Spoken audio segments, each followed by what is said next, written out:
All right, welcome to another episode of In the Bonus Podcast.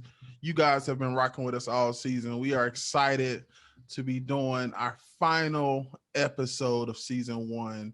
And so if you made it this far, we definitely appreciate you guys for rocking with us all season. But fellas, how y'all been living, man? What's been going on with y'all? Bruh, played basketball today for the first time in like 13 or 14 months. You know it's trash. My back hurting, my knees hurt, my feet hurt. I need a better chair to sit in and do this podcast, to be honest. But yeah, I'm hurting right now. Yeah, my butt hurts. It's so weird, brother. My butt hurt, but it does hurt. Like the cheeks, you talking about the cheeks are like inside. Bro, you said it. You said it was hurting. Just clarify, because people don't know. Bruh. You got to say it. You can't just throw out a statement like that. Don't answer that. So the final episode gonna be like this, man. This how you write? Don't answer that. It's a setup, boy. No, it's not. I just wanted to clarify himself. So how y'all boys doing, man? How y'all boys doing?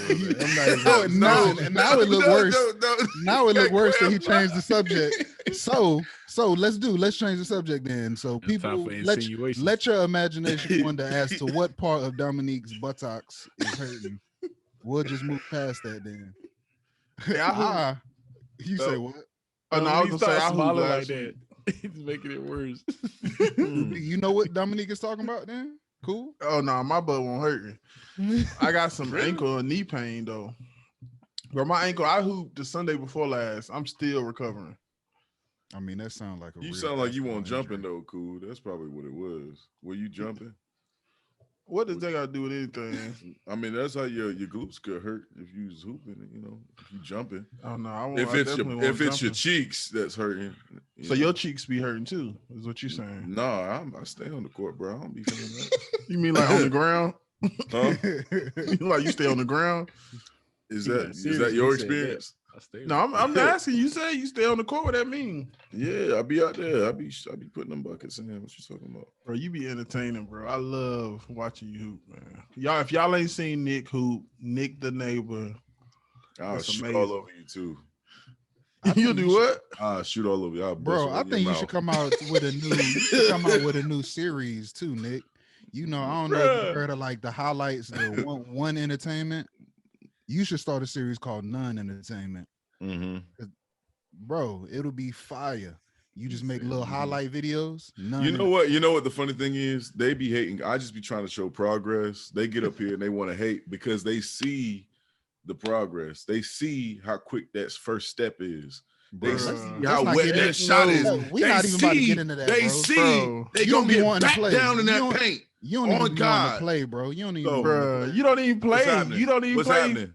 You don't play fives, bro. You say that now, bro. You say that now. Let's go. You won't even play threes. All I seen you play with is the air. You just shot it. Bro, you are undefeated against yourself. Let's go. Broski, who is they? Hold on, let's go. Let's go. All y'all. You're not ready, man. Run it. Hey, while we talking, we can set something up real easy. Next time we link, and it's funny because when I was less in shape, I definitely went in there and gave Cool and Trey buckets on 2 separate occasions. Oh yeah, we did beat y'all when we played y'all too. I think I remember that. And it was that time. First of all, that was no real game. Second of all, it was all about physical shape. It had nothing to do with basketball skill. Okay. All to do with physical. Like, bro, don't do that. That sounds like if I recall. If I recall, I think I was playing with my left hand too the whole time, bro. It was a random Sunday. I was playing with my left hand. Heck no. I didn't even shoot. Heck no. Like you can't even shoot with your left hand like that. Exactly. You can't even do nothing with your. It sounds like y'all won. Exactly. It sounds like y'all won. So Nick, you think you can seriously compete playing 5-on-5 right now? Yeah. Bro, I gotta see that. Then. Hey, on the 24th, I'm home. That's what I'm saying, though. But ain't nobody saying we might have to drop a bonus episode to see what Nick gonna do, man. Okay. I just need to, cause like, bro, it's it's like you only practice by yourself. All right, bet. Hey, Nick, you never play with nobody else. Hey, we done talking about it. We gotta get on the subject. No, we don't. We ain't got nothing to talk about. We just talked about it before we started recording. We done talking about it. Let's talk about this. No, let's move on, man. Let's move on. Man. 24th is set up, man. Save us. The block is hot. You feel me? Let's go. How y'all, Larry Trey? How y'all weekend? My weekend was decent, man. I painted my bike, man. It came out horrible. I was like, what you painting your body for? Hey man, you should get like you should be able to like put a picture on the episode so everybody can see it. I know it's horrible. It's my first time. It didn't come out good. It ain't came out how I wanted. Everybody else saying it's decent, but so in my eyes, that's Bay. And so Bay ratchet right now. You gonna buff it out? You sprayed it or you like brushed it? I spray paint. I not spray paint. I painted it with a paint gun. You know, primed it. You know, what'd you do? You get too close on it? Is it runny? It was a bunch of technical difficulties. All right. Equipment malfunctions and everything. But no, that's a whole nother story. But that's what I did this weekend. You know, other than that, it was. So you gonna do that again next weekend? Try it again? No, nah. Took too much time. Yeah, I'll figure it out later on. So Trey, what you been on, man? Bro, it seemed like me and Cool always together, bro, but we always working, bro. Graduation season is upon us, so I just want to throw this little plug in that if you graduating, you need some pictures, bro, DM us, show Optical Illusions. Instagram, you already know what it is. Yeah, it's been I forgot I went to Philly this weekend too, so did some stuff with my homeboys graduating and stuff like that. So it's been a good weekend. But a lot has been happening. I know there's been a lot of social issues that we kind of talked about earlier. One of the biggest things has been the lieutenant that got arrested at a traffic stop. Nick, did you want to kind of jump into that and give people a little bit of background? There was a lieutenant, I think it was a second lieutenant Nazario. I believe it, I'm not sure. Maybe it was in Virginia. I'm not sure. He was pulled over. I believe it was at a gas station. The police asked him to put his hands outside of the window and unbuckle his seatbelt. How you're able to put your hands out the window and unbuckle your seatbelt at the same time, I don't know. They pulled up, uniform on. He was being calm. He said, "What is going on?" He wanted to know information. The officer that was in lead of the interaction, he just wasn't hearing it. He was constantly yelling. He had his weapon drawn. He then went to pepper spraying the lieutenant, and then he automatically assumed, he asked him if he was a private, if he was a specialist or a corporal, and then he told him, "No, I'm a whole officer out here." So a higher ranking official in the military who was basically treated like, you know, how Black people get treated in America. And the thing that just kept popping in my head was like the Colin Kaepernick situation when he kneeled. And they said, "That's disrespecting our troops." What do you call that? And it's just like we all know it. Like it's three of us were in the military, and I always like I would wear the uniform, but I would still feel like I don't know, maybe at first I felt like, oh, well, maybe they'll look at me differently in a sense.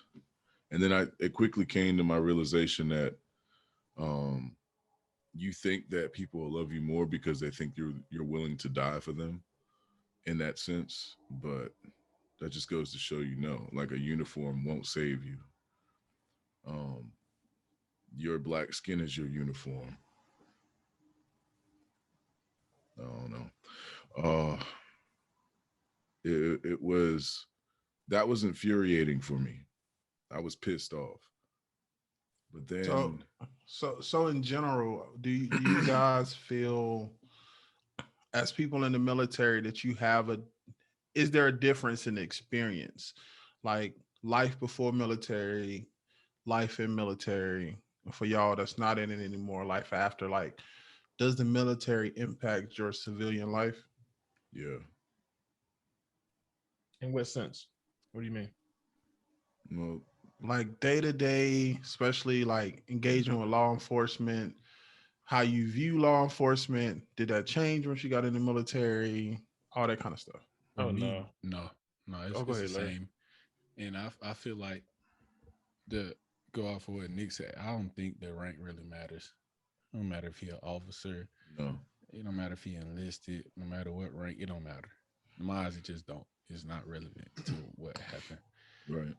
And no, it does. It's not the same. I mean, it's not different. It's the same. Like, don't get me wrong. Being in the military, like, I don't seen it help a lot of people with law enforcement. That's why it's kind of strange that happened. Like, you can be in a ticket and then you pull out your military ID and they like, oh, are Yeah. you serving or something? Or Yeah. I'll let you go this time, you know. Exactly.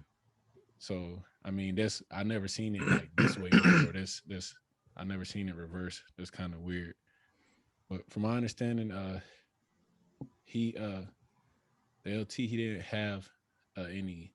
His window tint was too dark. That's what they said, and he didn't have any tags. He had dealer tags. He had them on the windows, but I guess it was too dark for them to see. And he didn't stop immediately. He went to a gas station where it was more light and more people.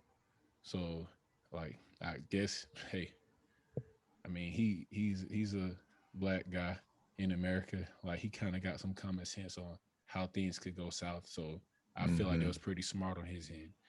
Then you got the one officer told him what he say? Get ready to ride the lightning, boy, or something like that. Like, why? Yeah, I know when I listened to it, he was like, I'm afraid to get out of the car. And the officer responded, you better be. Yeah. Or you should that be, too. or something like that. Right. Right. Everything in his voice, it just pissed me off. And when you looked at his partner, he was there. He just had that look like, are we really doing this? That kind of look on his face. But the key thing is his partner didn't do anything. He was a bystander. Things could have went differently. He would have stepped up. And I feel like that happens a lot with law enforcement. They feel like, oh, well, one of us, act up. Either we stand back and do nothing or we act up with them. You don't see too many cases where the bystander officers who are not heavily engaged in the situation, they're not gonna, hey, let me talk to you on the side. We have people here to detain them. Let me talk to you. The one who's really acting up, hey, I don't think this right goes against any type of moral code or it's unlawful. They don't do that. They just let whatever happen.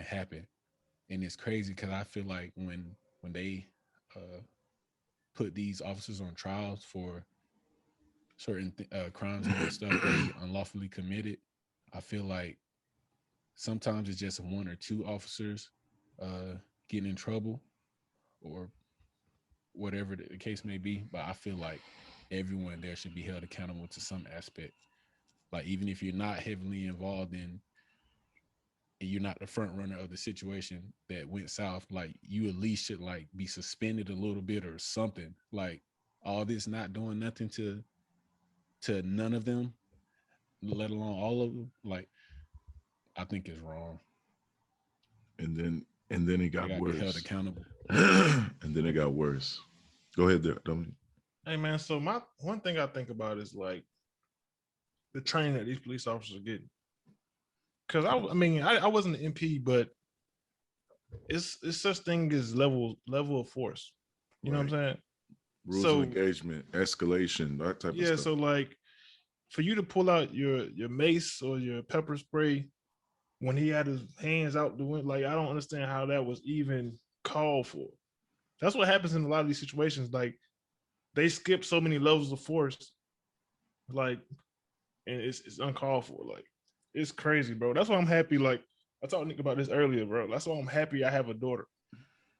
Like, I mean, even though like my daughter's black, she still has a chance of getting shot, sadly, or whatever. But the chances of it happening isn't higher. You know what I'm saying, compared to being a man. It's true. sad, bro. I don't understand it. and then it got worse because so we know that the trial of Derek, what's his name, Chauvin, whatever his name is, the cop who shot George Floyd, is going on in Minnesota. And then was it yesterday, 2 days ago? I'm gonna say his name, Derek Wright. Oh, excuse me, Dante Wright. Excuse me on the error. Dante Wright was 20 years old.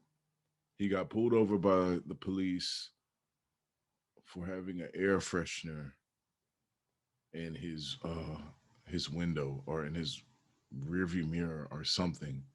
An air freshener. He got pulled over. Um, while in while during the arrest, they pulled him out. They put him up against the car. They found out he has a warrant for him. The kid freaks out. Um, he jumps back into the car to drive off. The cop whose body cam, I don't know her name, was on him, reaches for a taser. Well, she says, taser, taser, I'm going to tase him. But the taser's on your left hip. It weighs about, I think it's 8 pounds or 8 ounces, something like that. She reaches for her right hand, right dominant hand, and that's her firearm. And when she says taser, she pops him, shoots him. And then she says, "Oh crap, I just shot him." And the other cops say, "Oh wow. Where is the training? How long are you going to have inadequacy within these streets policing citizens of the United States?" That boy was 20 years old. How many how many more bodies have to be laid to rest before somebody makes a difference? And we talked about this, Dominique, and it killed me because honestly, like me and Dominique talked about it. Dominique didn't want to talk about this, not because it doesn't bother him, but because he feels that if we talk about these type of things, it's hopeless. Like, and I feel like that is what they want, is to suck all the hope out of us in these types of situations. It's to just put it right there in front of our face, and it's like you can do nothing about it. Hey, police just got off. Nothing happens. I don't know. What do you guys think? Yeah, I feel like it is a. I feel like when I think a lot of times we get discouraged because it seems like it's like we look at it as black or white. Either this was right or wrong, right? But I think a lot of times the issue is people work really hard to sustain systems, right? And so when you talk about good cop, bad cop, the code of like cops and maintaining the system, the control, they would almost rather lose their job than to go against it. You know what I'm saying?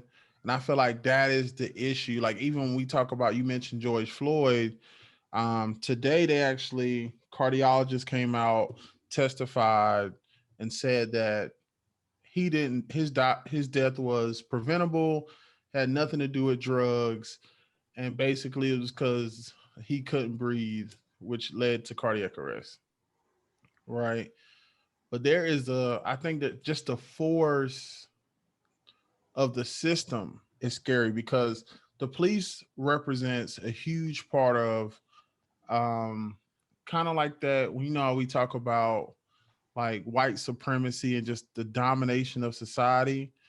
Like that is a big, because you think about police, this goes all the way back to catching slaves. Yeah. You know what I'm saying? And so like even the idea of like defunding the police, that was a big thing when George Floyd happened. Mm-hmm. People are afraid of the system that does them well falling apart, and they are kind of willing to sacrifice us to keep it going, unfortunately. I mean, I guess that's the whole thing when you're quote unquote a minority. It's almost like literally it's like what they're saying is you're a minority. Your existence here is minor to, the greater good. Man, so like my issue is that I looking at the first situation we talked about. Like, are these police officers coming into the situation with fear of black people? Or is it hate? You know what I'm saying? Because some people use fear as an excuse, but I feel like they just hate us in general. You know what I'm saying? Might be both. Like, it don't make sense to me, bro. Like the first situation you brought up, that verbiage they gave or whatever y'all was saying, like, how was that even called for? Like, is that considered professional? You know what I'm saying? In that environment, like, it don't make sense to me, bro. I don't know. When I heard, for some reason, it's like what do you say? Something like you want to ready for that lightning, boy? Something just, it's just all out. Yeah, ready to ride the lightning. That just sound like crosses burning in the front yard and banjos. I don't know, man. Like it just gave me a bad like. I think because it's foreign to us, like us as black people, we don't say that. Like, you ready to ride that lightning, boy? So we are subjected to believe that it could be a racist remark. It probably is, but like that's foreign to us. We don't know what that means. So that's why we're gonna think what we think. But are these police officers going into these situations like, I know the blue is gonna take care of me regardless of what I do? You know what I'm saying? Like, that's the part that gets to me as well. Like, it's a definite brotherhood. Are you not? I understand. There's some good police officers out here, and I get that. I know they're trying to get home every night. I understand that part. But like some of these situations just escalate too fast. It don't make sense. Like a lot of these situations, it'll be 3 or 4 police officers there. Why is one person being detained and you're shooting? Like, it don't make sense, bro. Like, control the situation. I'm not gonna say it's not that hard, but you bring your gun out is uncalled for. I seen like a post on Facebook when somebody was getting a speeding ticket, and the police officer had their hand on the gun for a speeding ticket just to have their hand on the gun. Why do you even have your hand on the gun? You know what I'm saying? Like, I just don't get it, bro. Like, do y'all just fear us that much? Like, we're not all bad. Like, I just don't get it. In the military, we got a bunch of different laws of war, right? And one of those laws, I'm not going into detail with it, but one of those laws are if what the enemy has like a pistol, like I'm not gonna say we can't, because we can is a gray area, but ideally we're not gonna shoot them with a 50 cal. We're not gonna do it. Machine. We can't do that. It's considered unlawful. If the enemy don't have a weapon, we're not supposed to shoot them at all. And by the way, if we disobey these orders, like we can get jail time, serious jail time. Yeah. Like, so I'm gonna just stop right there with that. Pretty much, y'all get the idea of it. So I feel like police officers should be held to the same standard. Like, you shouldn't be shooting anyone without like definite confirmation of some type of weapon.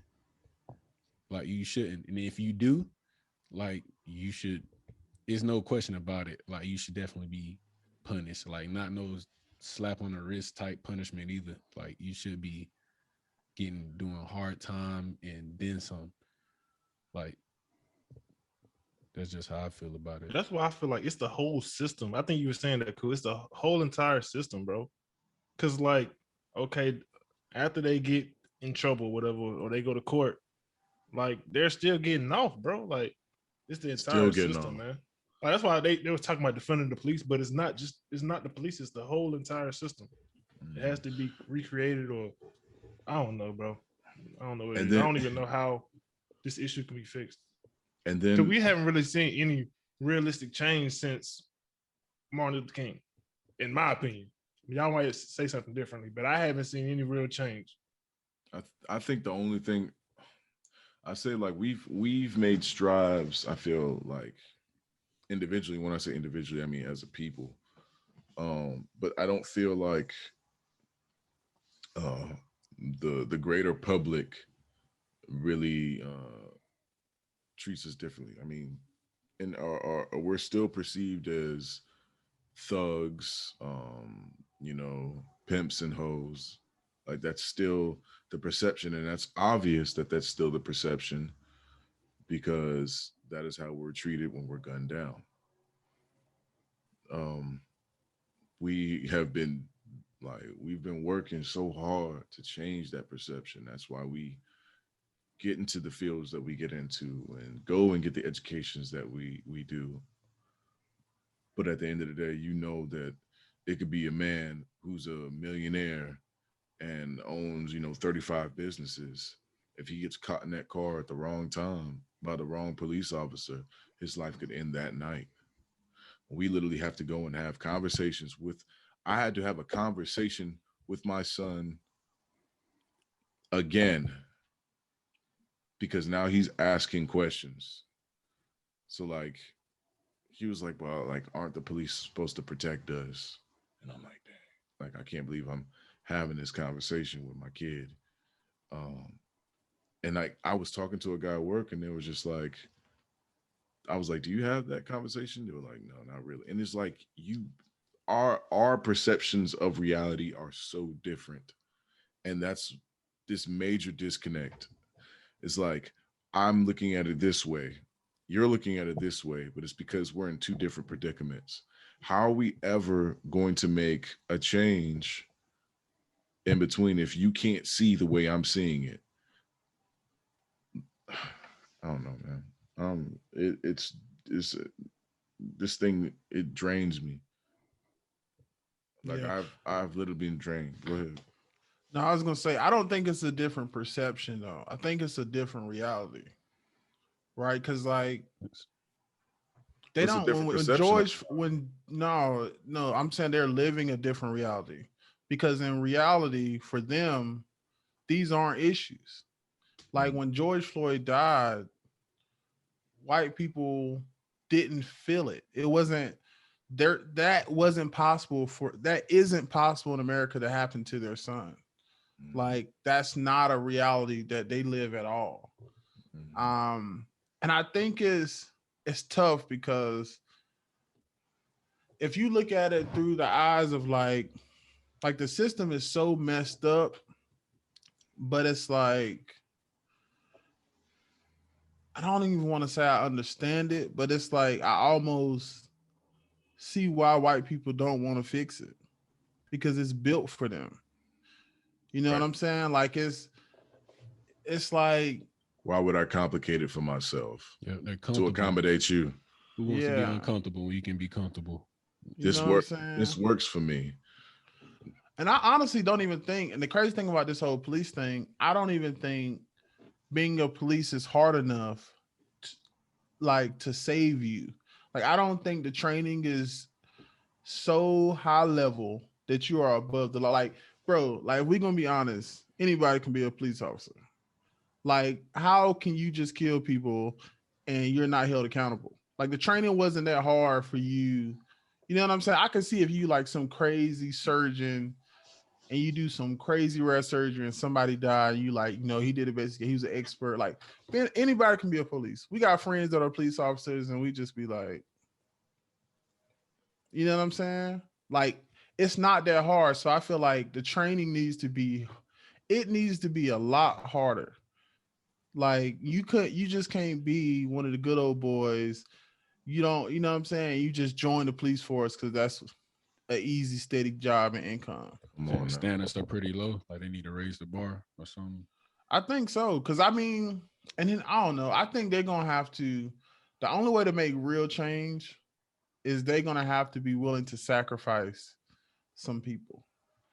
Like the police is gonna literally have to say, like Weed them this out. dude, this George Floyd thing, if this dude get off, we at square one. Bro, I Cause do there's believe what y'all said earlier. It is a brotherhood, man. Like these police officers who's wrongfully killing people, like they'll be like pending trial and everything, and they'll be getting bailed out. Like Mm-hmm. them bails, like Oh, they got a whole associations. they be like, it was like one. it was $1 million. Like last time I checked, cops don't make money like that. No, they don't. Like it's crazy. They be right back on the street. I know the one guy, he was grocery shopping in Walmart like it wasn't nothing. And this female like peeped who he was. She was like, "Oh, are you just in here all casual?" And ain't nobody saying nothing to him. Like she was in his face the whole time, and they was trying to kick her out. Like it's crazy. This this thing in America called the police force. It is a job. It's not a higher calling. It's not like a political position. It's a job, and they should be treated as such. You messed up on your job, you should get treated accordingly. Um, it's like when you're going to be, if you're going to go and be into law enforcement, you're here to serve and protect, and give everyone the same fair treatment. You should be held to a higher regard. You're a police officer. We are supposed to be able to call on you when we feel unsafe. Who do we call when you feel unsafe? We don't. Like, people want to know, like, why so much stuff happens, like, in the Black community, bro. Don't nobody call the police. I might call the police because somebody breaking in my house. You're going to come and shoot me. And it's my house. And we've seen that kind of stuff happen. Every time. How many stories is it going to take for radical change to happen? And I don't mean taking guns to the street. I mean for it to happen at a rapid rate.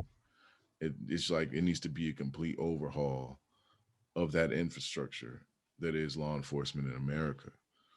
I don't know, but do they need to raise the pay and increase the rigors it is to get? Well, no, here's what I'm saying. Imagine how people would feel though if the solution was to give them more money. Wait. Raise the because a lot more people would do it if you know what I'm saying. I feel like, but I don't know, man. Because I don't think that's why Black people don't become cops though. Well, I think we don't become cops. That's a completely separate issue within the Black community. We don't become cops because we feel like we become a snitch, in a sense, like traitors. We on the other side. We don't belong there. That's what they be feeling like. And it's because of crazy, man. It should be the complete opposite. It should be it's like because of actions, right? It should, but it's because of actions like that where you feel like, oh, well, you're gonna join the police and you're just gonna become just like that, you know? Y'all know that movie? I know Trey like this movie. That movie Life. Yeah. You know how they had like the black dude that was like up under the dude that was watching them. Yep. That's I feel like that's the perception it is people have, like, and if you be honest, even when there are Black cops, they don't be saying nothing either. They be bystanders too, like they don't earlier. They don't interact in it, but they sit right back. You know what I'm saying? Mm-hmm. And and I feel like some say, "Oh, just do what they say. Just do what they say." Like, nah, man, that's wrong, man. It also makes me think of a movie. Remember in the movie Django, and Django played the role of what was he? He was a Black slaver, and he was like they hated him because he's like that's the worst thing that you could be more than anything is a Black slaver. Like, how are you Black? And I think that's the same way that not we, but individually, but Black people probably perceive Black people going into the police. I believe more Black people should become police officers. I do. What is that going to do though? I feel like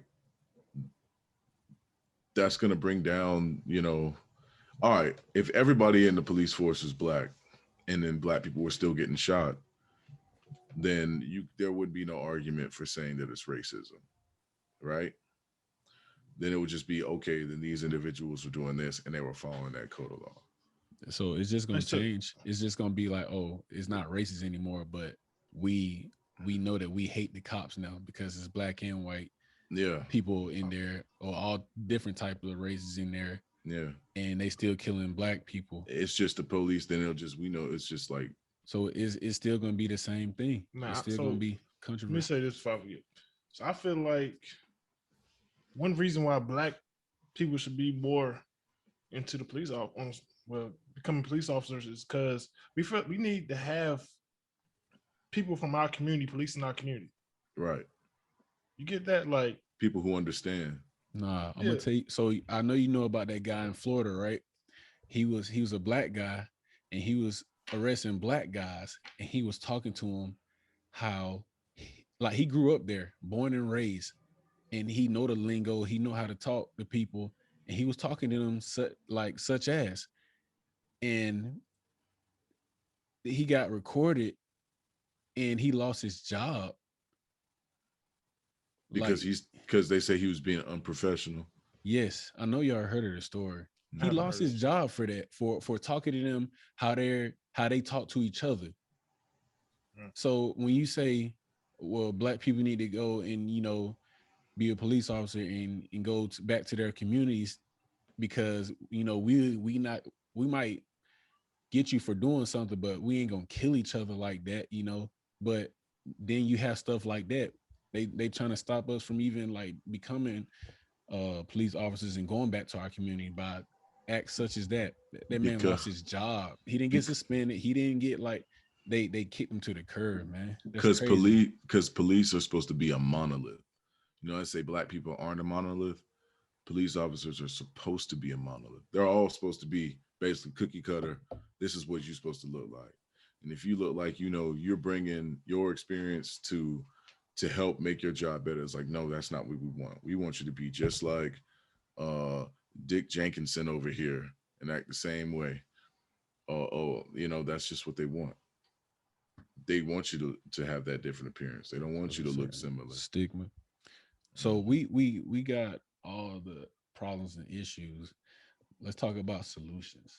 What do y'all think has been the most effective thing, like, to suppress like controversial like racism and stuff between as of lately?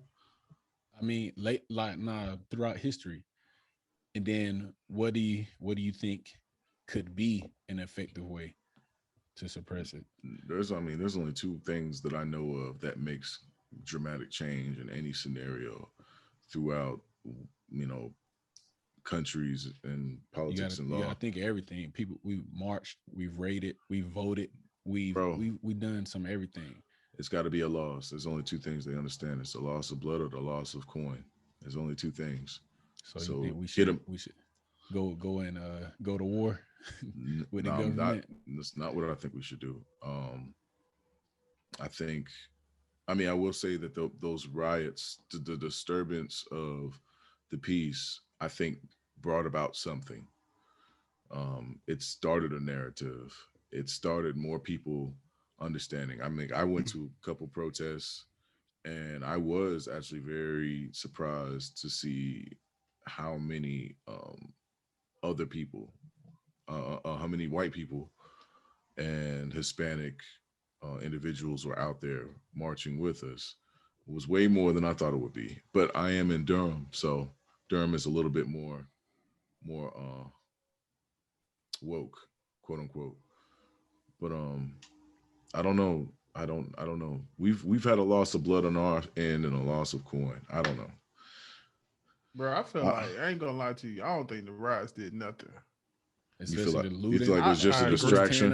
I believe all they did was let people use the insurance they've been paying for. At least they felt like their insurance money was worth it. Because you got to think, Trayvon Martin died in 2012.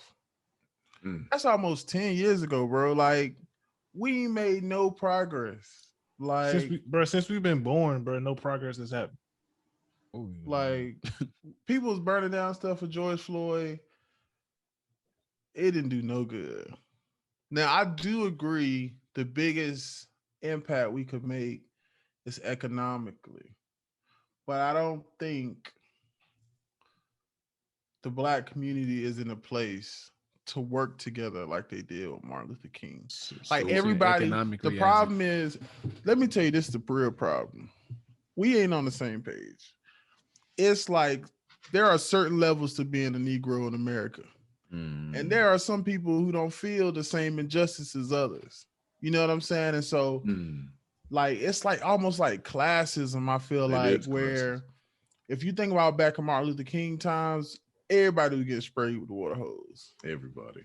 You know what I'm saying? Like, that's because it was certain laws back then.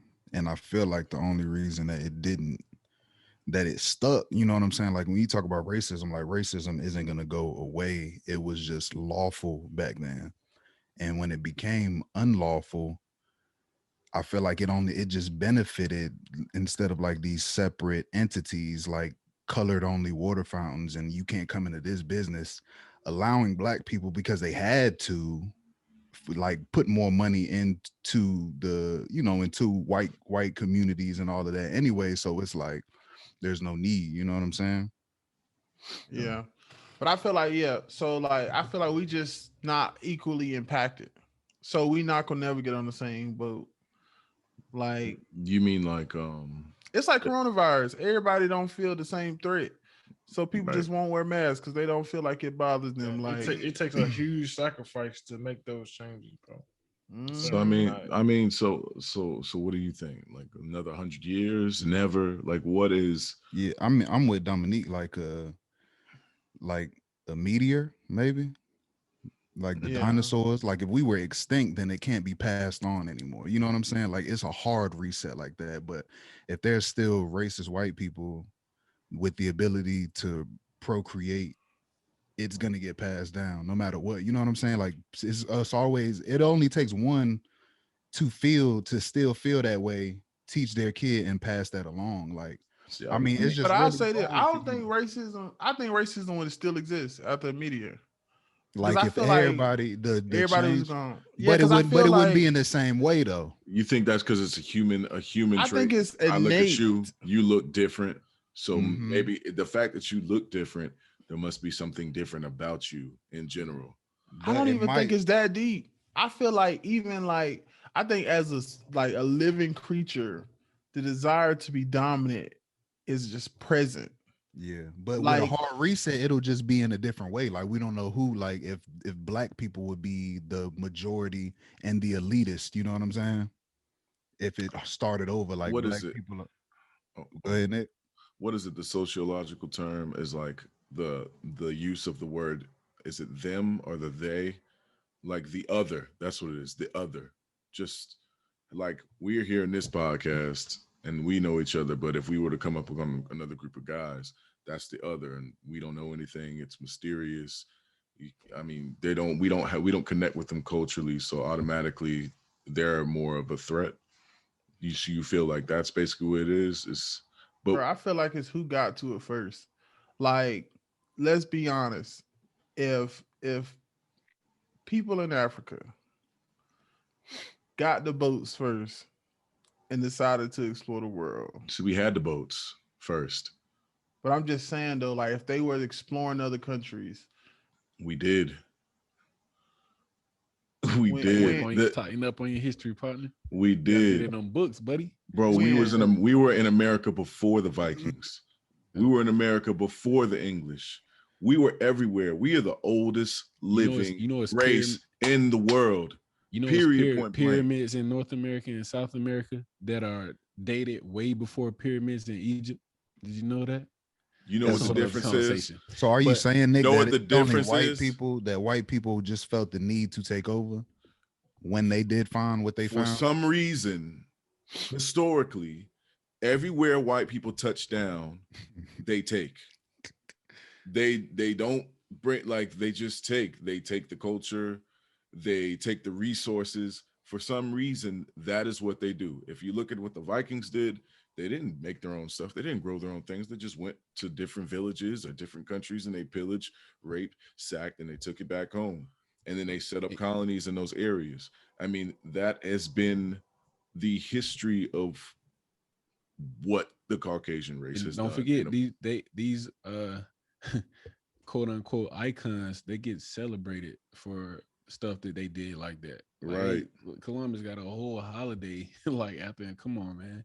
Like everybody know what happened with that, but he celebrated though. Like, but we know that conquest has been a part of empires for years. I mean, that's what happens. They go to a place, they take it over.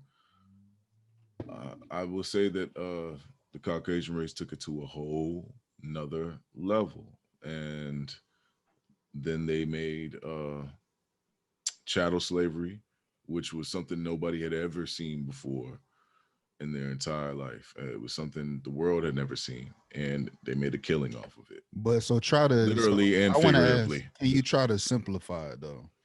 Like kind of with Cool, like I kind of agree with Cool. Like my opinion is it came before religion, it came down to resources. Like people either only fought over resources or religion when they got to a certain point. It goes back what Cool was saying earlier, like when he was talking about economics.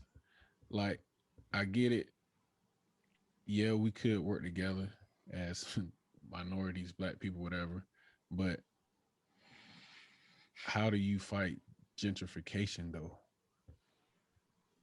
You know what I'm saying? Because that's pretty much gentrification been happening years, time and time again. Like Trey and Cool was saying, like when it comes to materials, products, and everything, like they're being taken forcefully.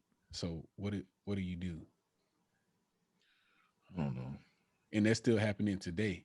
So back then they fought. They didn't win, but they fought. So what do we do today? Social media messed us up, bro. Oh, that's a big definite. It's crazy. It's so powerful, but it's so powerful, but it's so destructive too. Like I feel like expound on we just feel so free. Like social media, man, it's just I don't know, like the internet, just the exposure to the world. People just think they can do whatever they want. And it's just I feel like it has divided people in general. Like the fact that America can't get over COVID is because we're just so independently minded, thinking. You just the information, the amount of information you can get. I don't know. It's just like chilling, COVID free. Bro, you can live in your own world, and it's like a lot of people like I don't even need to live in reality. I can create whatever world I want to live in, and it's like it's just interesting. And that's it definitely haven't been a positive thing. I don't think social media I mean, everybody's seeing the videos, but and it could, like, you know what I'm saying? Like, it could help. It could be a positive thing. But even sometimes, like you said, like the getting out, if we talk about like civil rights back then, social media has gotten us to a point where, some people think they're doing more than they are too. You know what I'm saying? Like they think because they just make a post on their story, I'm good. I'm part of, the solution, which is good. You need to get that info out there, but it's more than that. People think they just done when they post something on social media. That black square. Like, it didn't do it. It didn't do anything. That was probably the biggest thing the black community's done in the last 5 years, and it did nothing.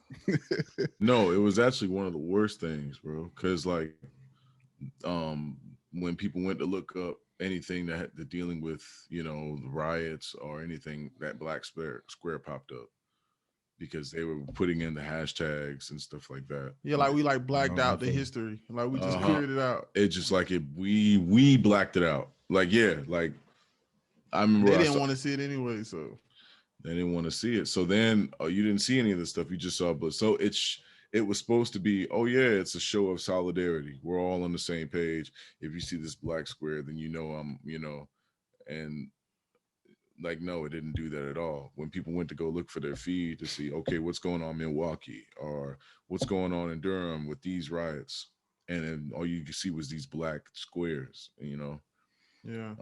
I ain't gonna lie. Let me tell you when I lost hope. I lost hope. So you've lost hope. I lost hope. I don't think we're gonna see change in our lifetime. That's it's unfortunate, but the reason I say that is because Barack Obama. Seeing him become president and it mean nothing. And it make like the ending of his president led to like one of the most racially tense times that I experienced in my life. It was like, bro, what else can we do? But I feel like the Like, fact that it was that tense was a show that there's people pushing back. They felt like, yo, it's saying we gonna got a bro, but black person in nothing prison. happened though. That my point is, we got to the top of the mountain. We thought we in the valley struggling. We finally got to the top, and they just pushed us right on over. Like, ain't nothing up here, but you gonna fall even harder. And I was just so discouraged by, and I get it. Barack Obama is the president for all people. I get it. His job is not to save racism. Like, I get that, but it's just like we made it to the top, and it didn't impact our life. Like, if we be honest, besides being proud, what did that do? And I'm not trying to put the blame on him, but I'm just saying that's the reason I lost hope, is because I saw that even at that level, we couldn't make an impact. Even at like, they were still holding them down. Yeah. And it's not to say like, Nick, you, because I feel like, I mean, what Cool's saying, that statement is just facts. I feel like that we won't see it in our lifetime, but I feel like you make a good point, like that. I mean, it's people that still need to push back. You still need to fight, but you're speaking about people who are just water on the mountain. You know what I'm saying? Like it's gonna, like when water hits the mountain, when you look at it, nothing happens. It's just gonna bounce back. You know what I'm saying? But in millions of years later, it's gonna slowly erode. You know what I'm saying? We just not gonna see it in our lifetime. It's just water on the mountain, bro. But so that's why at the end of the day, we still have to do the work. I will say from Martin Luther King's time to now, it's a very big difference. You know, it's a very big difference. Is it where we wanted it to be? No. But we'll say this, black people are working, black people are getting treated in the same hospitals. We're able to go and, obtain a good education wherever. It made me. I saw what y'all did on your podcast. Cool. Y'all were talking about we're still seeing a bunch of firsts. So we're able to get all these firsts out the way, but there's still so many more to go. But I mean, we're striving individually, but at the same time, we're still getting murdered. So what? But I mean, I think even you talk about like you're thinking about the murder, but like you just said, like you're saying like black people still get treated in the hospital. I think Cool can speak to this, being in the medical field, that like it's not even within still not equal. It's not equal. Like people get certain stigmas that doctors and medical professionals, prescribe different. I'm sorry, and look at black people differently and feel like they need a certain treatment just because they're black. Like I'm not gonna recommend this because they're black. I'm almost certain, you know what I'm saying? There's certain stigmas on what they think is the problem, whether that be, and I don't know. Then they always ask about medical history and stuff, and I don't even feel like they pay attention to that stuff when it comes to black people. America has buyer's remorse when it comes to black people. Mm-hmm. Talk about it. They have buyer's remorse. It's like, hey, we got these people. We brought them over here. We got a bunch of free labor off of them. And then, all of a sudden, some of our citizens were like, nah, we ain't really feeling that. It's not Christianly. And then for some reason, it flipped upside down. It's like, oh, well, we're not getting free labor off of y'all. We'll work around it, but now it's starting to seem like y'all are just too much of a bother. We got to keep y'all in check in some way. No, I don't even think it's that we still getting kept in check today. Yes. Yeah. We are modern day slaves in this country, bro. Like look at the school to prison pipeline. You know what I'm saying? They're making a killing off of those prisons. And they got I remember when I first found out about privately owned prisons, that tripped me out. Like, I was like, yo, you literally telling me if I'm a millionaire, I could buy some land, build a building, and then the government would pay me to house people who are criminals. And then I can have them literally work on a field and like pick potatoes for me and pay them like 10 cents an hour. And that's legal. And they could be for minor offenses. I don't know. Yeah, I don't think we're gonna see it in our lifetime. Cause you gotta think, like a lot of people say it's like stuff that's trickling down from the old generation. And if you even think about like baby boomers, right? Mm-hmm.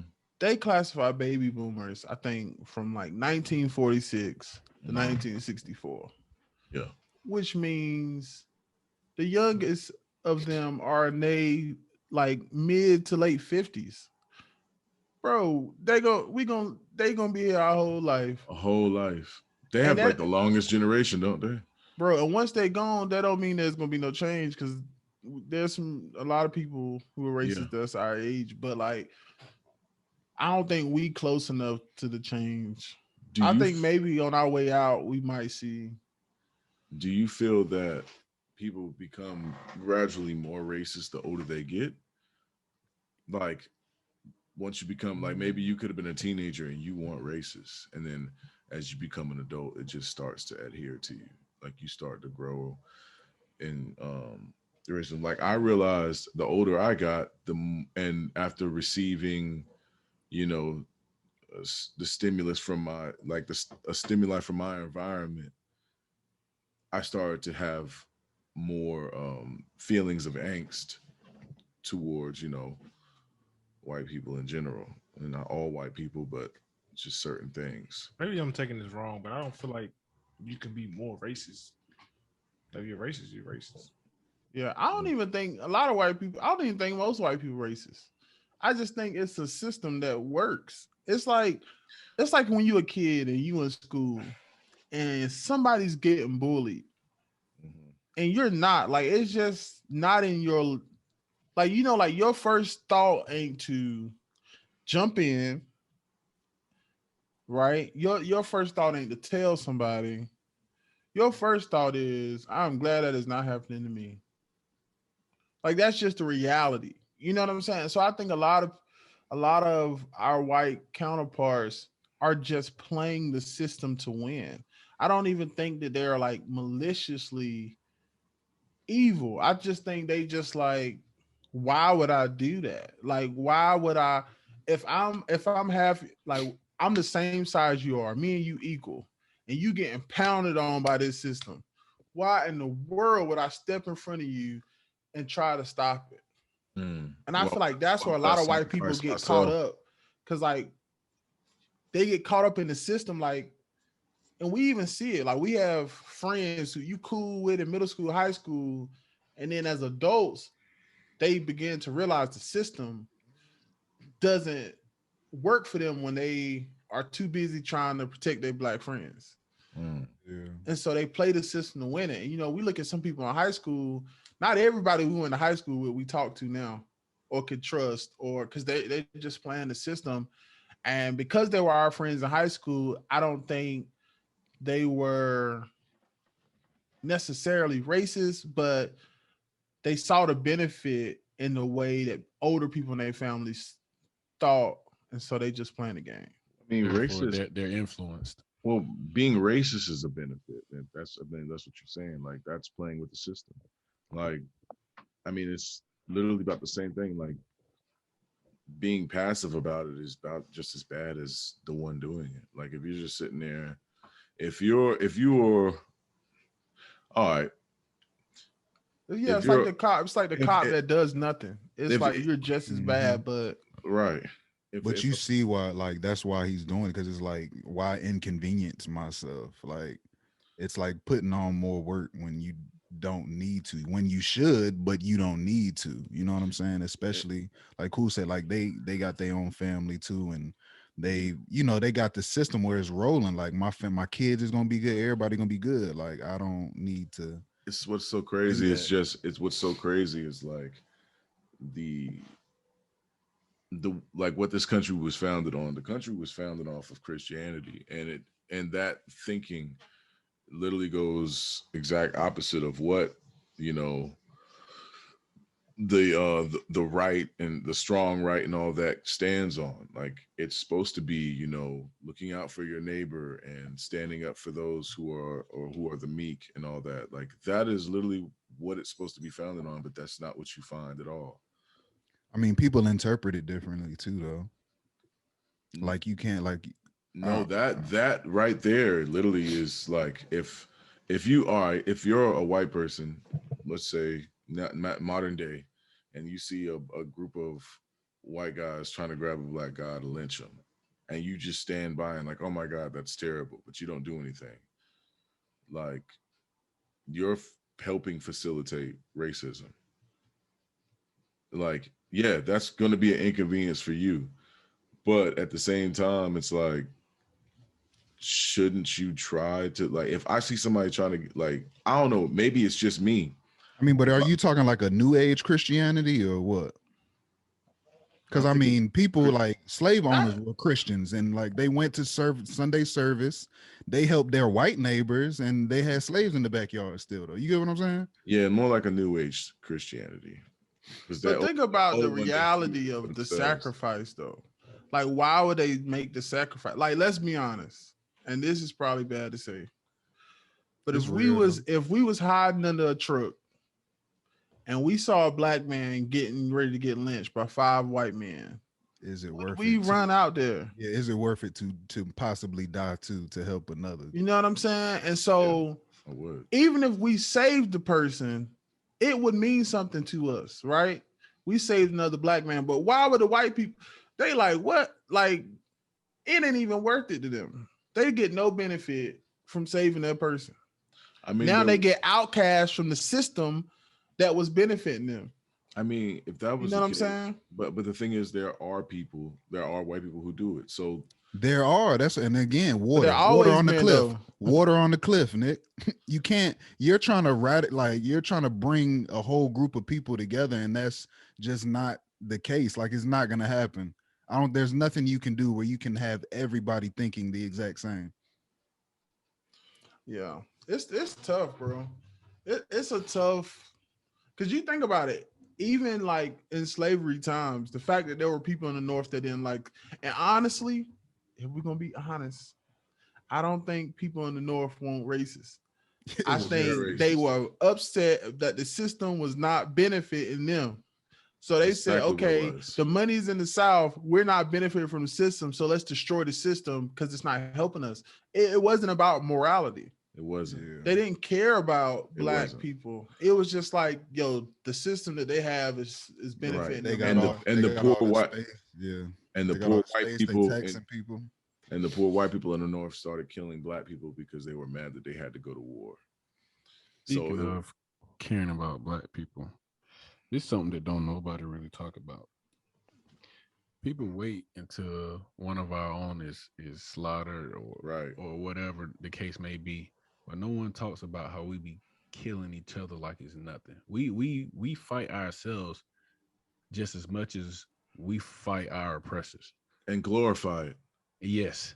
Oh, and people rap everybody's song, talk about this, that, or I kill this, that person from this place. Like, you know what? Ain't no white people to stay in this place.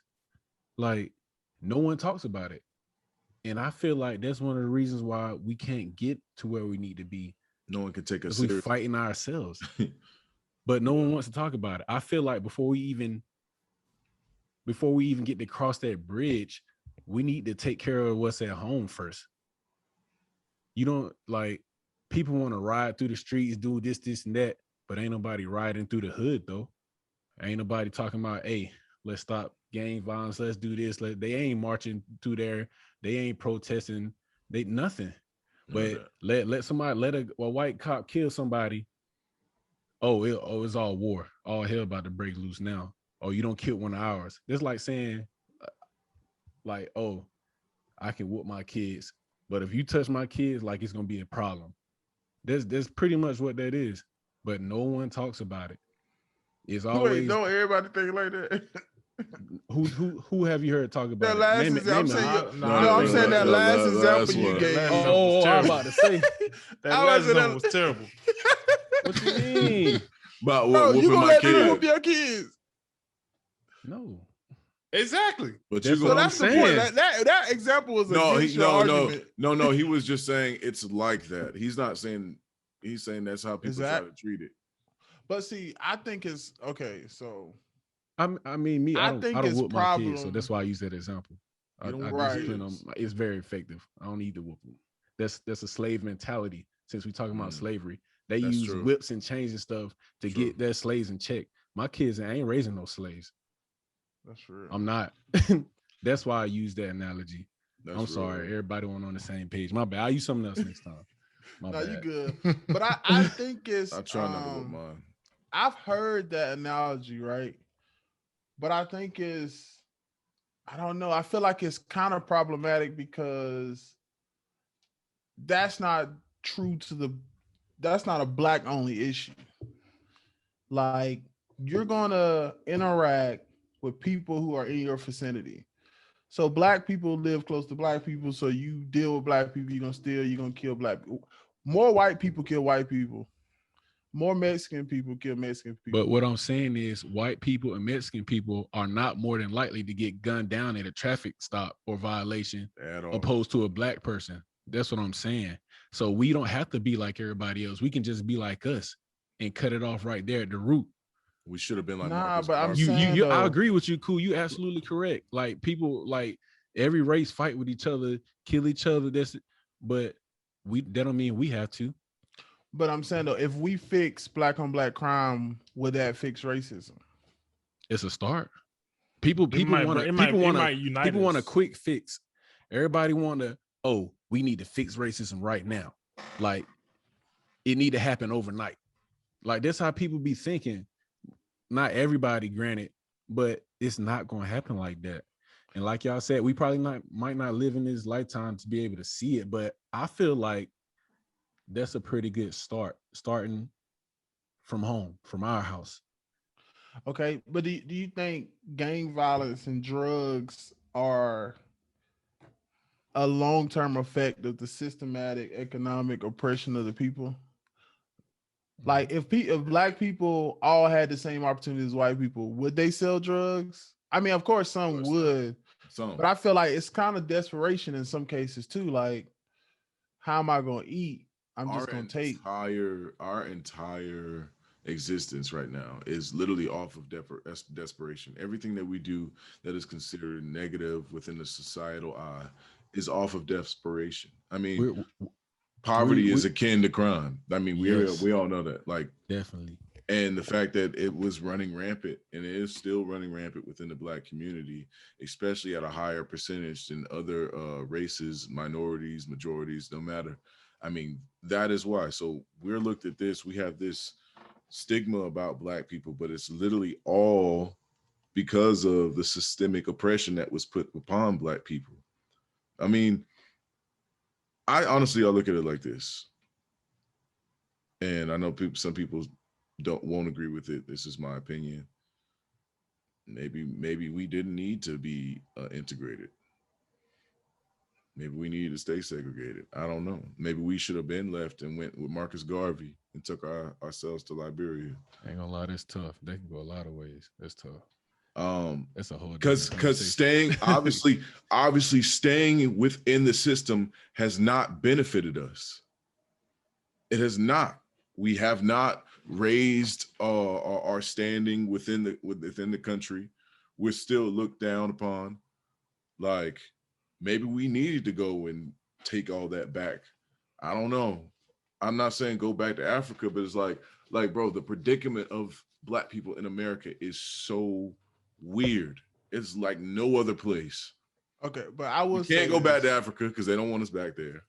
We can't go somewhere here in America because we're going to get treated unfairly. We're going to be treated like whatever. What are we supposed to do?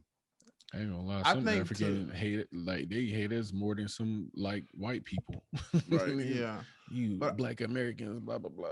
Yeah. I think leaving, I think the concept of leaving underestimates the size of racism.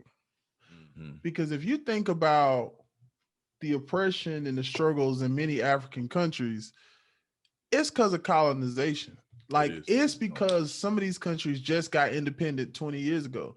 Like, racism is not an American problem. And so I don't think there's a place you can go. Africa is not safe.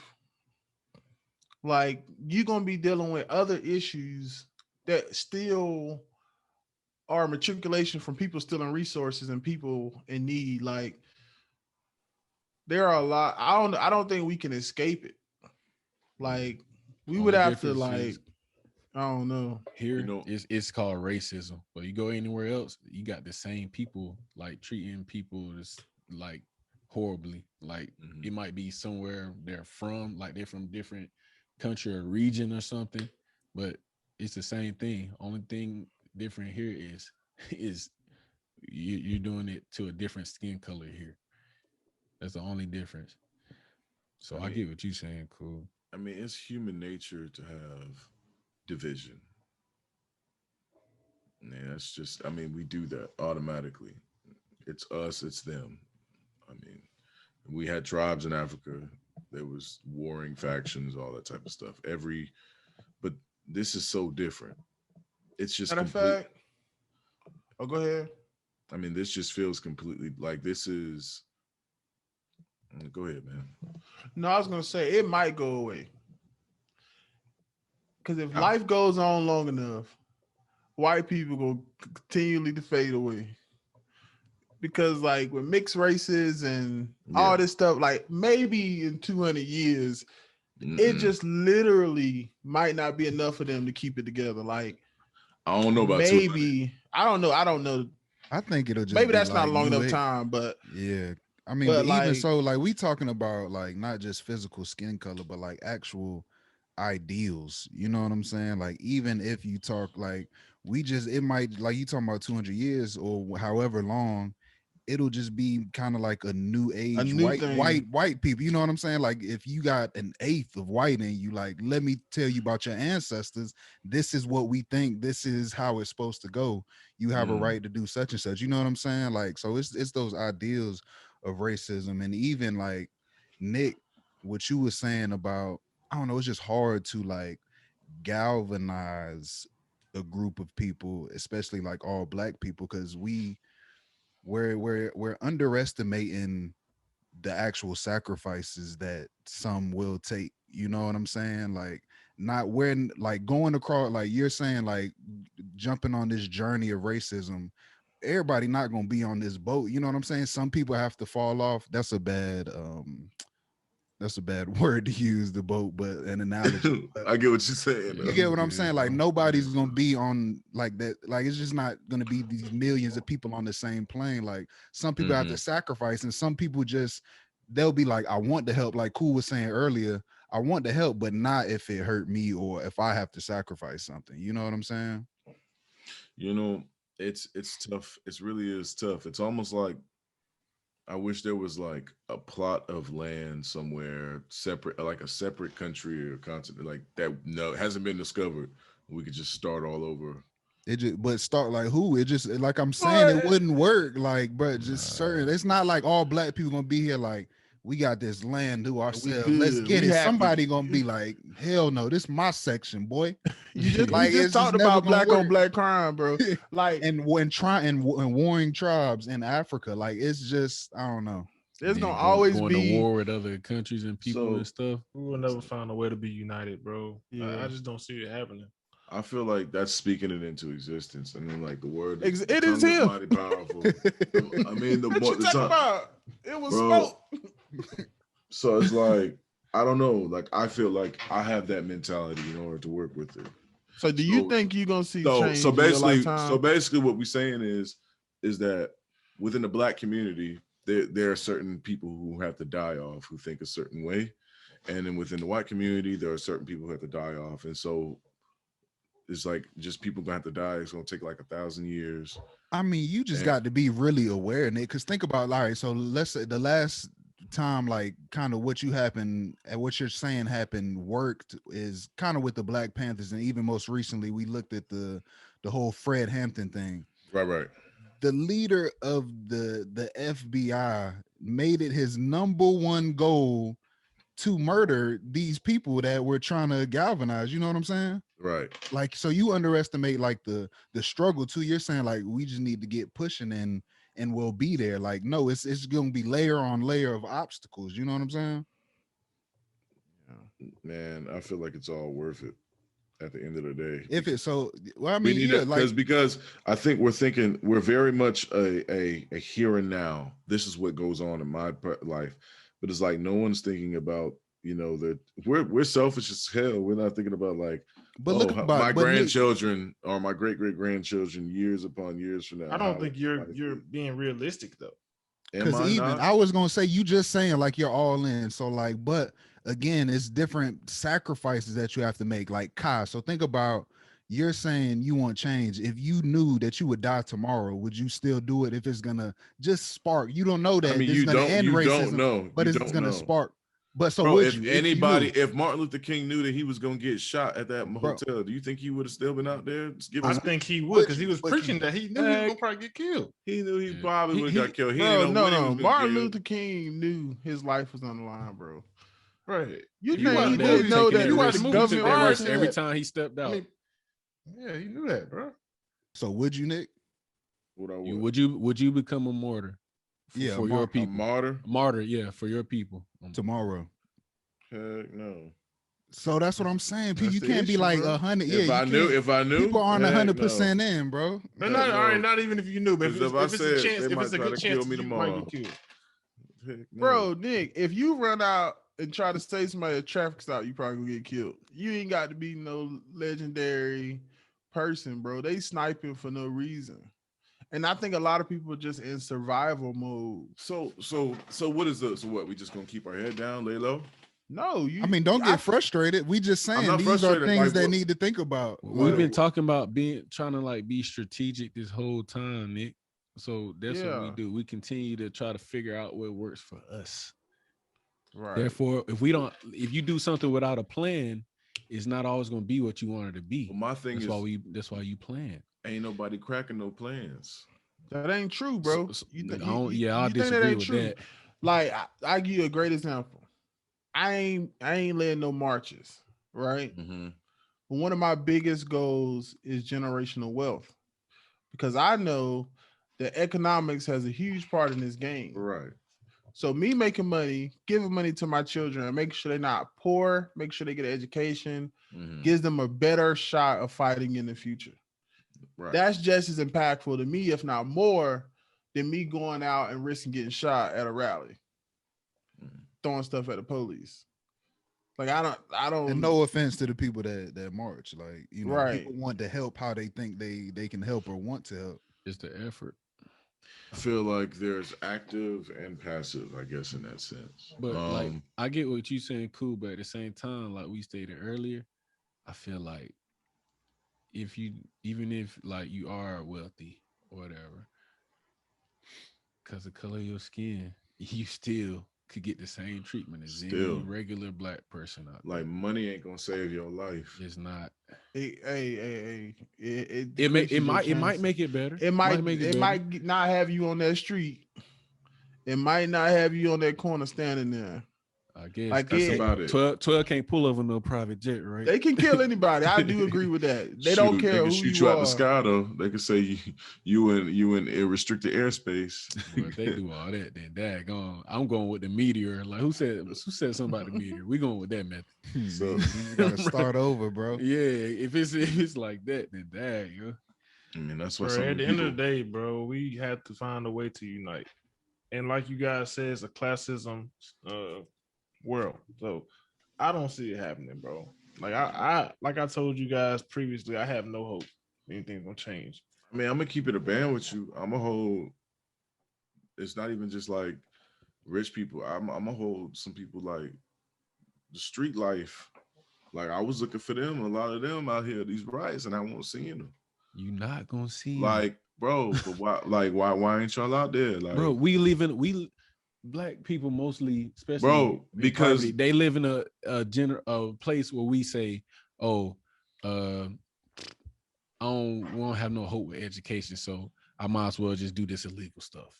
And but like, and some parents like they want to see it better, but some of them are actually telling them the same thing, like, yeah, you'd be better off just doing whatever, because that's gonna be tough. And or they come up with excuses and not reasons. Oh, we don't got no money to send you to college. We can't do, like, so what else are they gonna do? What they gonna turn to? But you know what though? They family hurting, they need money. They don't care about no politics or nothing, because they doing what they doing is not affecting them. Just how, you know, some white people, like we were saying, certain stuff don't affect them, they don't care. Like if you in the streets and you moving this and moving that and you getting paid and your family eating, you don't care. Yeah, that's what I was gonna say. Like those street people, I mean, how often do they really come in contact with white people anyway, other than the police? Because they stay home. Go come back, and that goes back to y'all statement earlier about even like black people not calling the police. It's not just that like they don't, like they're scared. It's like they're doing their thing. They doing illegal activity too. Like it's just the police don't need to be in this neighborhood. Bro, like a small percentage. A small percentage. But that's the people you talking. You saying why aren't these street dudes at these rallies though? And you got to think. That's what I how said. Often it starts from home. It's never. If we gonna be honest, if we go down the list of hashtag, it's never a drug dealer. Yeah. Honestly, I feel like it's part of the system. Police play in the system of drugs too. No, they not killing drug lords on accident. They not killing. They killing right. people who won't doing nothing. They regular black people. That's why. But they not killing hood people. Well, you know, because the drug lord, he's profiting off of poverty. Also, he's playing in the system. Yeah, no, that's why when I say we need to start with us, that's what I'm talking. I'm talking about stuff like that. I'm not just saying like, I'm talking about every aspect, every angle. We need to start with us. Like I asked, like, who had any, like, what was the biggest impact of the fight racism, and what do you think would be a good idea? That's I can't see it no other way. That's my idea. I can't. Like, if we don't start with us, what are we doing? Bro, there's so many slave mentalities within the black community. It's ridiculous. And it's like, I don't even know where to start. What you mean? How will we fix those slave mentalities? So like, just like the whole thing when we was talking about people glorifying the killing of another black man, like that is glorified strongly within music. Like, and you won't find that in anything else, like any other type of music. That is indicative of hip hop and rap music, which is our music. Like, we'll sit here and it'll talk about, I ran up on dude, I spanned a block, he was talking crazy to me, and you know, stuff like that. Like, not even that. But that's not our fault. Disrespecting and belittling black women, but praising anybody other than black women. When black women, if you look throughout history, they held it down more than anybody. Facts. I think that's white people enjoy the narrative, so they push that music. Exactly. I don't think it's black people just enjoy it so much. I mean, the record owners, people who own these companies, that's the music they pushing. So like, but we enjoy it because like it gets played, and that's what gets played all the time. So now that's like ingrained, and oh yeah, oh man, I like that song. Like, to be honest, Nick, I don't think they intentionally do it. I think that's all they know. People rap about what they live. Yeah, their reality. They rapping their reality. If all you know is shoot this, sell that, sling that, what else do you have to talk about? You don't. That's why you see most rappers who started off in drugs and gangs and stuff. They start off hungry, rapping, like talking about that real street junk. But that's not everybody. Once they get money though, like, what do they talk about then? Not these new. They talk about chains, whips, houses, girls. They don't talk about that drug stuff no more. See, then it was their reality changed. Then it made sense. These new dudes though. These new dudes be kids coming out the suburb, get a bunch of tattoos on their face, color their hair, all type of thing, and then they want to talking about that life, and they never been in that life. And who were their influence? They were influenced by that's because they know that's what's gonna make the money. Exactly. But I don't even think rap. I'm not a fan of blaming rap music for black culture because black people don't even buy music. First of all, like they not even rich because we buy the music. Yeah, but the white people buying the music. But what is within the media helps push that narrative to black people because black people see it and they think, okay, this is what the reg is. Like girls who go on Instagram and they see all these chicks out here with the tummy tucks with the lips poked out twerking in the club, they'd be like, okay, BBS. That's what's popping. You know what I'm saying? Like, but they'd be like, that's what's popping. So that's what I'm gonna. If this is what I'm being shown and this is what's going on, then that's what I'm gonna do. And so, but I'm saying, but what does people rapping about stuff that don't make them money? Because you got to be honest, some of the biggest activists are people who rap about crazy stuff. Some of the biggest funds that are raised come from people who do stuff we don't agree with. Like we can't act like their wealth isn't a benefit to the fight.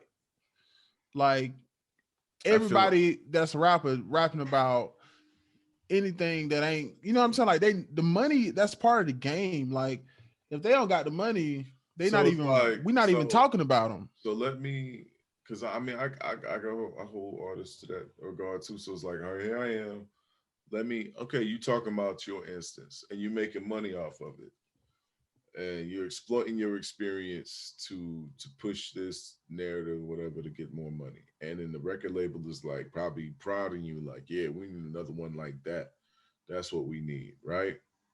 So you make this music, and then I'm gonna give $200,000 to this whatever thing. Oh, these kids love my music and they listen to it. And then down the road, stuff keeps happening because. Like, bro, you've heard of ride or die music? Mm-mm. People would sit in the car and they would listen to certain type of songs and it would get them hyped to go catch a body. Like, and it was like hip hop. Like, music is powerful. I just feel like maybe as a whole, we just need to have an entire reform within our community. Maybe we need to get away from the way we view ourselves. Because if we view ourselves a certain type of way, how are we even expecting anyone else to look at us differently? Start from the inside out. I agree. Yeah, we got a lot of growing to do, bro. We got a lot. I just think we just got to make sure we don't put too much on one person's shoulders. You know what I'm saying? Like, this is everybody fight. You know what I'm saying? I can't look at Young Baby or y'all know I don't listen to rap like that. But I can't put that on them, bro. Like you gonna sing and like that ain't no different than old girls singing about strange fruit, bro. Like that was her reality. You know what I'm saying? Like you see people get shot in the streets, that ain't no difference than. And she just died too. I forgot what her name was. Not Lena Horne, was it? I don't know what her name was, but she saw people hanging from trees. Like I think it's dangerous if we minimalize our experience to the influence of rap music. Yeah, that's her name. Billie Holiday. But yeah, I'm just saying. I'm not saying it's all rap music fault. I'm not. But yeah, you got it's perpetuating the image. Don't get it, like New America. That's a conscious song. Yeah, it's a good conscious song. It's just like everybody don't talk about violence and this and that. Conscious music doesn't make money. It just doesn't. There's a couple conscious rappers that the people like. You got, but they're like one out of 100. You know what I mean? Like. Conscious music only goes, and it's like a very strict core fan base. It's not provocative. It doesn't get the people going. It doesn't. They got to do certain antics, and some people will say, some people just want to dance. They like the beat. And some rappers straddle the fence. They'll be lit on this track, and then they'll be conscious on another track, like Kendrick, Cole. Yeah, Lil Baby. Lil Baby did it, yeah. Oh yeah, that is a rapper. See, you said Young Baby. You said Young Baby. Oh Lord, we don't know him. Young Baby, look, that's the same age. Know her neither. They about the same age, ain't they? So let's talk about, because I know you got the hoodie and everything on. What is kind of your vision for the brand that you created? Kind of talk to the people, because I know you rocking it. What was kind of your vision and where you want to see that go? And make sure they can see the whole hoodie. Right? That's why you talking about it. Just make sure they can't see my bottom half.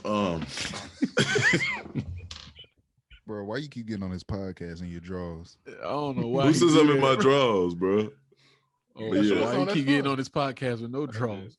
But no, so Black While in Public, the idea of it was not being afraid to be your individual self, like whatever that is, your definition of being Black. You could just be you, but like if you were to see somebody wearing this, you understand, like, look, we all understand that the one thing we got to do more than anything is be Black while in public. People are going to see us and they're probably going to have a stigma about us or whatever, but we still got to strive and push through. That was the concept behind it. I think, oh my God, what year was I came up with this idea? Was it like 2 years ago, 3 years ago now?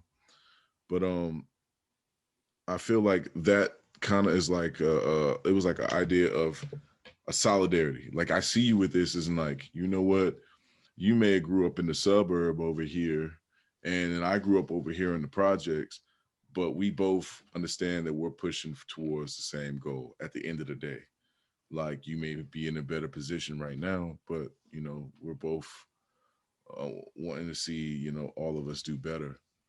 So it's like a stay true to yourself no matter what. Stay true to yourself and stay true to the cause, like true to the purpose, like understanding that like we want better overall for all of us. Like, no, maybe everybody isn't at the same point in their life. Everybody doesn't have the same means or, you know, education, but it's like at the one thing that we can all understand is like, what is it that Black people, old folks always tell you? Is one thing you had to do is two things you got to do in life is be Black and die. Stay Black and die. Yeah. But it's crazy because when I think about it from a professional stance, I don't think all Black people, and this may sound bad, I don't know if all Black people are intentionally proud to be Black in spaces. You know, Facts. like when we talk about First, for example, Mm-hmm. some people don't like being the Black. Like, I use my example. There are some people in my shoes that may say, I don't want to be the Black pharmacist. I just want to be a pharmacist. I don't want you to see, you know what I'm saying? Like, I don't want to represent, I don't want to hold the weight of the whole, you know what I'm saying, race on my shoulders. I don't want who I am to be represent the Black experience. That's too much pressure. Yeah, and I feel like that's how some people be feeling like, oh, you asked me to talk to the patients about this certain issue because I'm Black. Like, some people could find offense to that. You know what I'm saying? Like, that's racism. Like, you know what I'm saying? That's racism. From the Black people? No, towards the Black people. If like you make them talk to someone. Yeah, go talk to them about God, I don't know. Okay, so I'm gonna give you an example. Is that different? So Black people are disproportionately getting the COVID vaccine, right? Mm-hmm. So my boss says, Daryl, I want you to talk to this group of Black people about getting the vaccine because I'm Black, obviously. Is that any different than me saying, I want this police officer to respond to a call in this community because he's Black? No, it's the same because still, it's the same. But I can't. And is that racism? I can't get upset about it though. Like that, it just. I guess it would make sense. It's like hearing it from another Black person, I guess, would be more convincing than if you heard it from, I guess, a white person. You know, if a Black person came to my house and was like, "All right, y'all, what's going on here?" You might feel like maybe you'll be more at ease. But if a white guy comes up in here and he's like, "All right, what's the issue?" and you're kind of like thrown off. It also does kind of make you feel kind of weird too. I get what you're saying, man. You gotta keep in mind, black people be bringing black people down too. Let's go back to the medical field. Like, you can have something wrong with you. You'll have a black person come, and some black people can be like, I don't want him. Like, give me that guy, the white guy. He gonna know what he talking about. He white. Like, I've seen many cases like that. People do that often. Bro, I do it myself. Giving us our chance. When I go to Bojangles and then I look in the back and I see a bunch of black people, and I'll be like, I know my Supreme's about to be dry. Like, I just know it. They not. I just feel like they about them joints about to be dry. But when I see Rodrigo back there with Paul, I'm about to be racist. You racist, bro.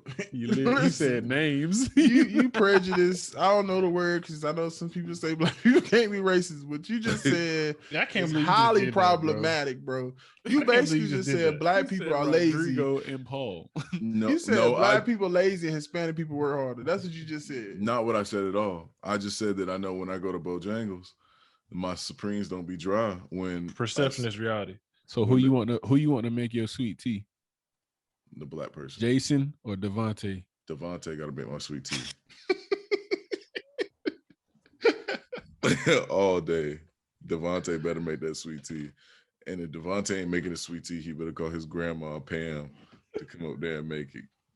If we can't get Pam, then good Lord. I guess it's not racism. It's just like stereotyping. I think it's cultural. It's like no, that's the problem, though. No. I think stereotypes is a justification for racism, bro. So I don't think that black people are lazier than them. I feel like they just don't want to be there. Like, they'd be like, I could be doing something better.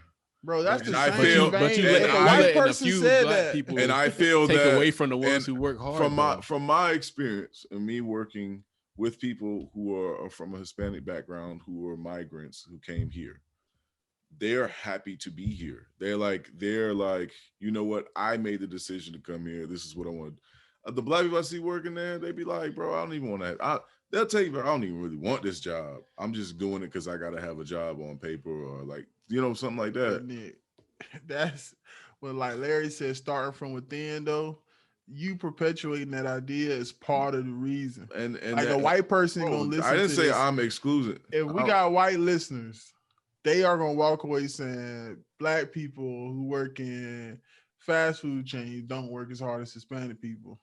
Yeah, and then if white people listening, they can be like, oh, well, I'm not making the tea no more. Then the black person gonna get mad. Well, I'm always making the tea, and this white person ain't doing nothing. Look, and I'm not saying I'm excluded from that, bro. That's the whole thing. It's not like I'm a above the board individual. Like, I am an average man, like anybody else.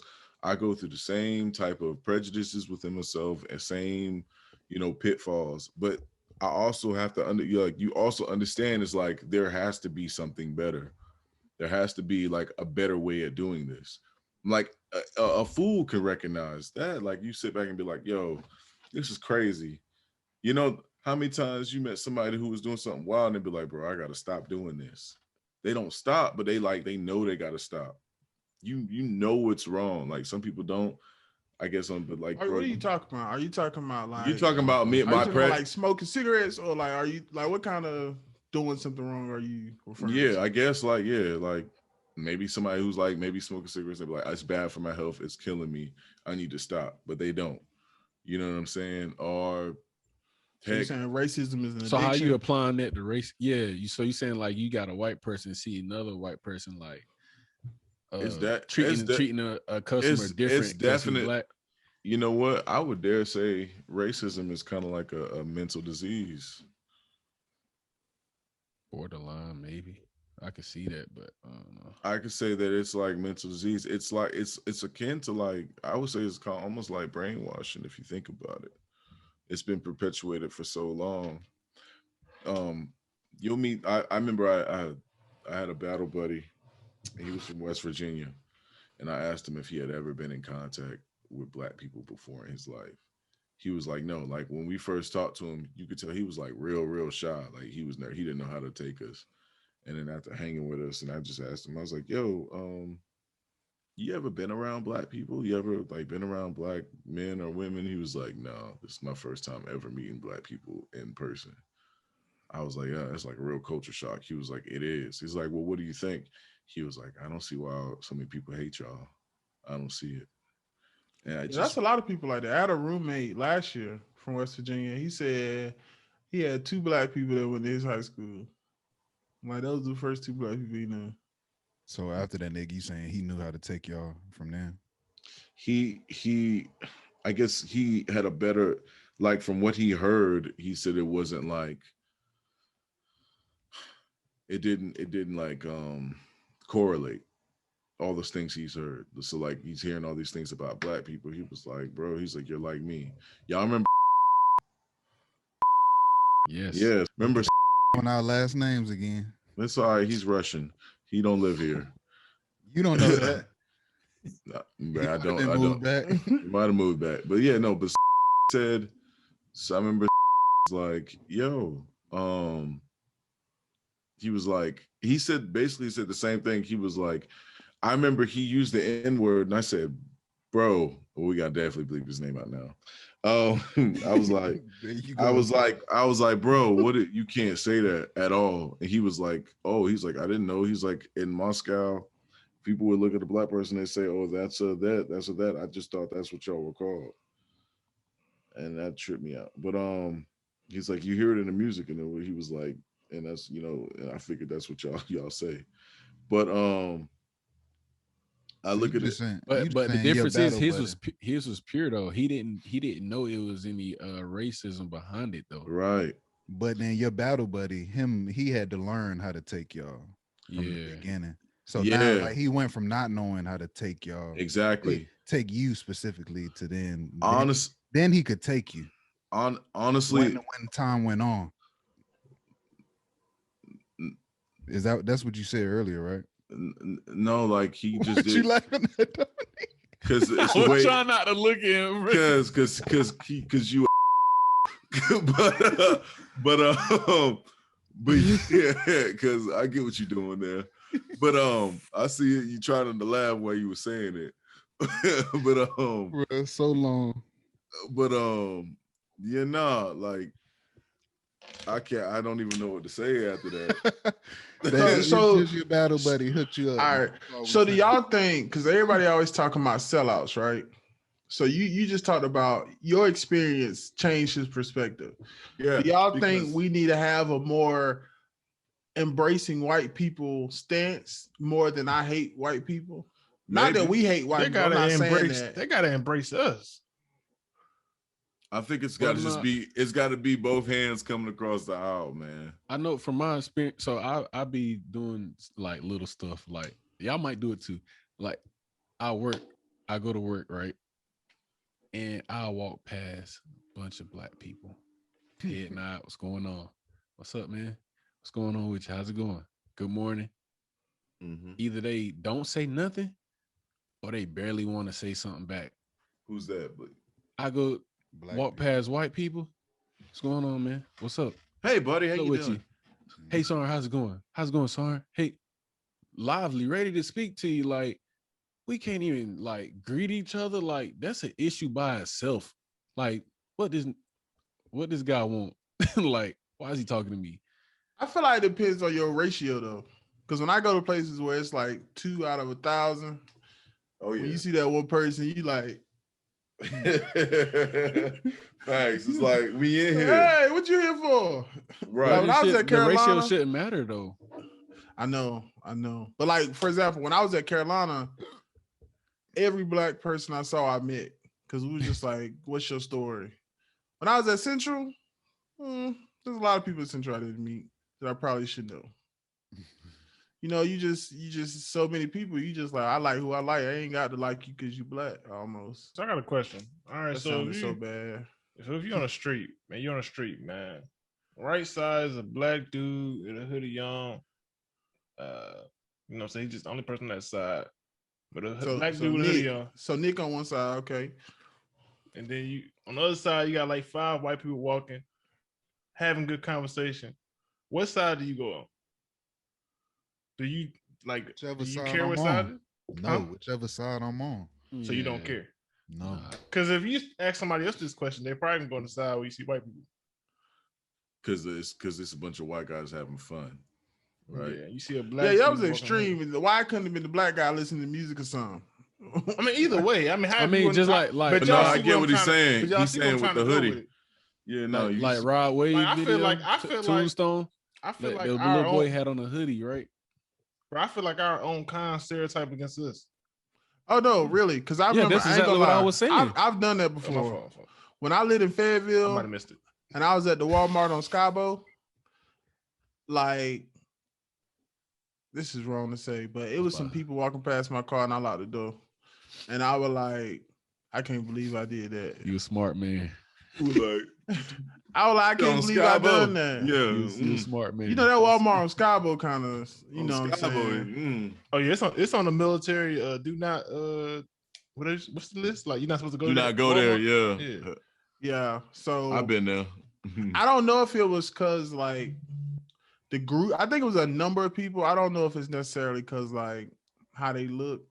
Either way, I did it not like fear. It was just like almost natural, like. But you know what? You've experienced. Yeah, we traumatized, bro. We came from Rocky Mount, bro. That's normal. Yeah, ain't nothing wrong about what you did. Cool, nothing. We've like I think everybody here can say that they've probably experienced some form of violence from a person that looked like us. So I can or somebody who's experienced violence from someone that looks like us. I mean, we have that issue within our own community. Yes. We definitely we kill ourselves at a very large proportion. Just like when we were talking about the basketball issue, and Dominique was like, Rocky Mount cats be shooting first, talking later. Like that knee-jerk reaction is like, that's the first thing is like, oh, I'm dealing with you, like I'm just gonna resort to violence. Like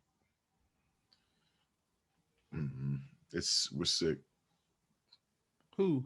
Black people. Who we? Black I ain't people. sick. Not individual. I'm conditioned to reality. As a people, as a whole, as a people. Oh, it's a we thing. Sick sound like a bad word. But if you're conditioned, then aren't you being somewhat sick? I guess. I feel like that's all we can do is survive, though. Like, it's all we always talking about, like getting to the other side, bro. I don't know if there's another side, because if you even think about the rhetoric within the Black community, it's like we the first to be on the go across the earth. We the kings, we the queen. Like, if Black people really had the power to do what they wanted, would we not just flip racism upside down? That's the thing. They have a system in play that suppresses that. Look at the history books. Look at what they teach us in school. Cool. No, I'm saying though, with like a lot of Black reality, people don't know that we did that. But I'm saying though, in reality, if we got the power back, will we not use it the same way? Like, do we really think Black people would Probably just be not. great? I honestly think Black people are gullible. We'll get that power, and like you know what? It is what it is. No, I think we're just compassionate, bro. I don't even, because if that was the case, we would have done it back then. We didn't. I think exactly. That's what we would have been the one to colonize the entire world. Like, I don't know about that, bro. There's think about it. We was peaceful. We was minding our own business. Slaves. We weren't trying to. We were the ones putting the slaves on the boat. Yeah, for financial gain. They didn't do that on their own. But nobody That's a whole knew. Different conversation, right? But there. they didn't. But they didn't. About that. One, they didn't know. Did they know it was going to be the same level of slavery? Did they care though? They was trying to win. It was just slaves at the time. It won't trying to make money, man. People trying to win, bro. That's the scary part. They didn't even think about like what's the long-term effect. And that's the scary part. Like, if we had to like, it's just like we are on the bottom of this game.